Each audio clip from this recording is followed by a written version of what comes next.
Okay, so now if we look into the concept of vomiting as explained in Ayurveda, uh, chardayet vegayet angabanjanir.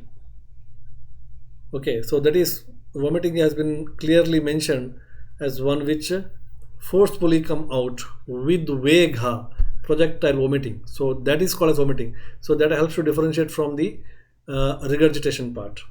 Okay, chadayet, ananam, vegayet, angabanjanayet. Chadayet. First there will be a chadayet. That is nausea phase is there. Watering in the mouth. Nausea phase, chadayet. Chadayet ananam. Okay. So nausea is there. Then vegir. So forcefully it is coming out. Angabanjanayet. That is also body pain. So this is the definition of chardi which is given. And if you look into the chardi chapter, uh, there are many types of charges are mentioned, and if you look into the treatment part, of course that part we will not go. Vataja, Pittaja, Kafaja, Sannipataja chardi is there, then Agantuja chardis are also there. Okay, Krimija chardi is also there. Many types of chardis are there. Now look into the treatment part. What best we can do for a child who is vomiting uh, from Ayurveda side? Okay, now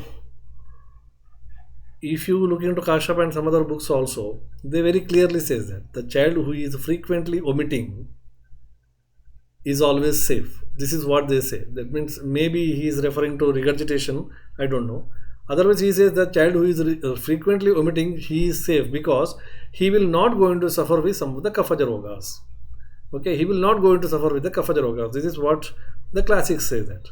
So according to them, if the child is vomiting, it is not a bad thing. Maybe it is self-limiting, but if it is extending more than 2 days, yes, definitely you have to take care. Otherwise, it is not a big issue. Okay, it's clearly mentioned. Okay, child will not suffer from different types of kaphaja disorders. Maybe suffering from pittaja disorder, suffer from pittaja or vataja disorder, but definitely it will not suffer from the kaphaja disorder. This is what classic says that. Now, what best treatment we can give is usually burping, one of the best method. Okay, that has to be followed immediately after the feeding. Usually what mistake mother will do is she will feed for 10-15 minutes, and afterwards she will put on the baby on the shoulder, and she will go for burping.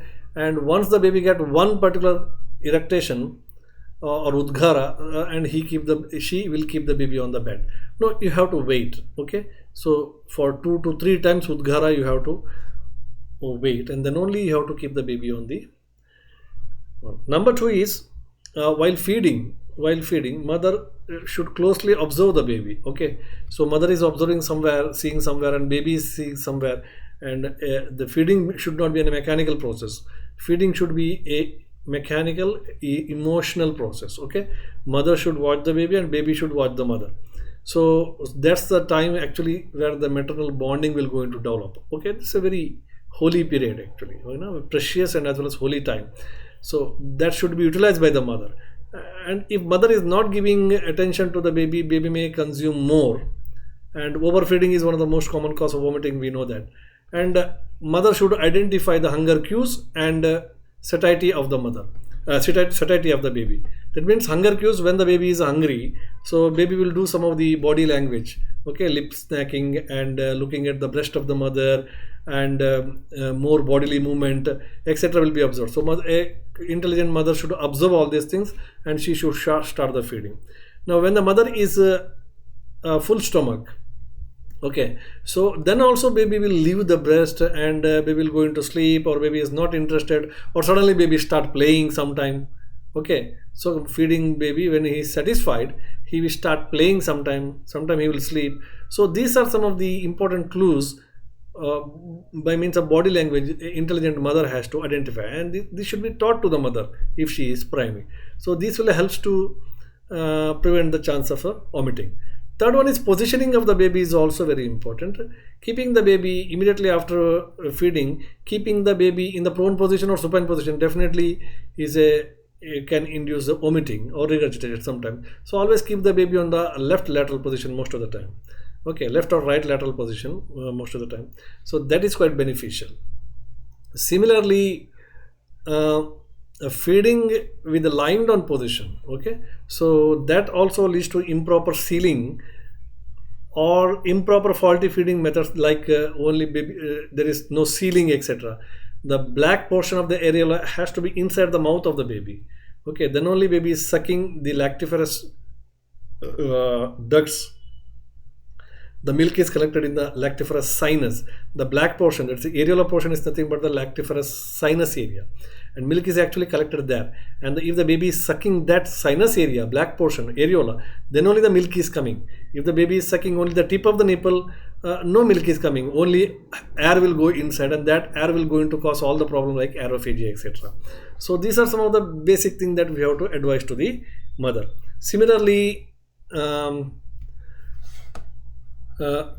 some of the other methods, like any of the strong aromatic drugs, that means you can make the baby to smell some of the strong aromatic drugs.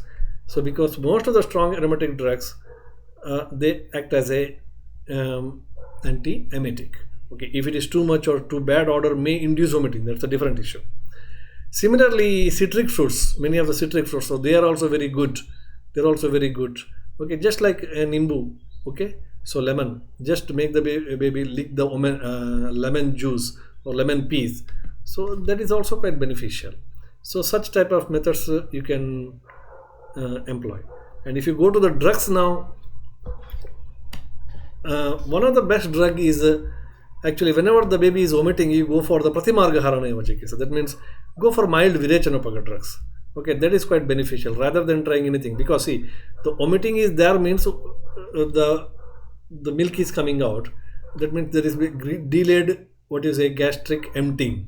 Now, if you facilitate the gastric emptying by giving some of the Virechanapaga drugs, so that is quite beneficial. So most of the time you can try with the 1 or 2 pinches of Avipatika Churna. That is very good. Okay, or even Haritaki Churna, that is also Anulomana, and as a result, the anti-peristaltic movement will be converted into peristaltic movement. So these are some of the simple tricks we can try. Or you can also go for Abhyanga in the Nabhi Pradesha. So that is also usually followed in the Flockhorn practice. Flockhorn practice. And if you for other drugs, Mayura Pichabhasma can be given. Okay, Mayura Pichabhasma actually indicated for the hiccup, but it can be very effectively given in case of a woman also. And so of course, these are commonly what we can manage in our home remedies. Okay, sometimes the om water, okay, Ajamoda Arka, okay, just you take 1 or half drop of the Ajamoda Arka and mix with some amount of the water and you give it. So if the vomiting is because of abdominal distension or some other indigestion causes, etc., so that will going to help, because Ajamoda Arka will going to increase the peristaltic movement, and also it facilitates the gastric emptying and all. So it also relieves the intestinal colic. So that can be very warm water. It's called as warm water. That can be also very effectively used. And of course, these are some of the common practices which is practiced in the Flockhorn practice that we can inculcate in our day-to-day practice. Otherwise, assuring the mother is very important. Okay, most of the time, what happens is, as a doctors, we know the things, but whenever a primary mother is coming, she don't know anything about the child care and all, so she will be unwantedly or unnecessarily she is worried. Okay, so what happens when she is over anxious, so she will show the patient child to so many doctors, and so many doctors will give so many medicines, and totally she will be confused. So in the first point itself, whenever the mother comes to you, convincing the mother and assuring the mother that this is normal thing, nothing will happen, going to take this medicine, this much is sufficient, don't go for over medication, and this much of assurance that you have to give, so that she cannot go for unwanted medications. Okay, now whatever may be the cause of vomiting, many times she may be vomiting, look into the growth chart. Okay, if the child is playing well, child is alert, child is not sick looking, and the child is gaining the weight and everything is fine, in spite of repeated vomiting, there is no need to worry. Okay, so mother may many times come and complain, मैं जो भी पिलाता हूँ वो सब ये बाहर फेंकता है, इसका growth कैसे होगा, इसका वजन कैसे बढ़ेगा. Look into the growth chart, look into the weight, height, etc. If everything is normal, it's unwanted worry. Okay, this is nothing but an unwanted worry. So this is assuring the mother is very important. And 90% of the causes of newborn vomiting are only because of faulty feeding habits. Faulty feeding habits. Either mother is not feeding well, or she is in a hurry, or she is not getting an isolated place for the feeding, or there are so many members who are guiding her कि ऐसे करो ऐसे करो ऐसे करो, so that she is confused, or she don't know the importance of the breastfeeding method as a mean of increasing the child mother maternal child bonding. She don't know the importance of that. Okay, or she is uneducated, or she is a primary. So these are the common things, so we have to clarify these things. Okay, clarify things. Now sometimes the bottle feeding is also one of the causes, because bottle feeding also, when the baby is feeding, lot of air will go inside. Okay, so again, the positioning of the bottle is also very important in the bottle feeding. Positioning of the bottle is also very important, how the baby is kept, mother has kept the bottle. Okay, so one of the most common complication of bottle feeding is mother keeps the bottle in the mouth and she is looking somewhere else, thinking that baby is sucking. But sometimes what happens, the milk will get overflooded in the mouth, and from there it enters into the eustachian tube, and that will be a cause for the a middle ear infection. So this bottle feeding may be also one of the important cause. And so these are some of the common things that we have to understand in the childhood care. Especially the education of the mother is very important, and 90% of the causes are because of faulty feeding habits. So always think that will be the first thing, that you have to console the mother and correct the faulty feeding habits. So that's all for this meeting, and thank you very much. We'll meet again.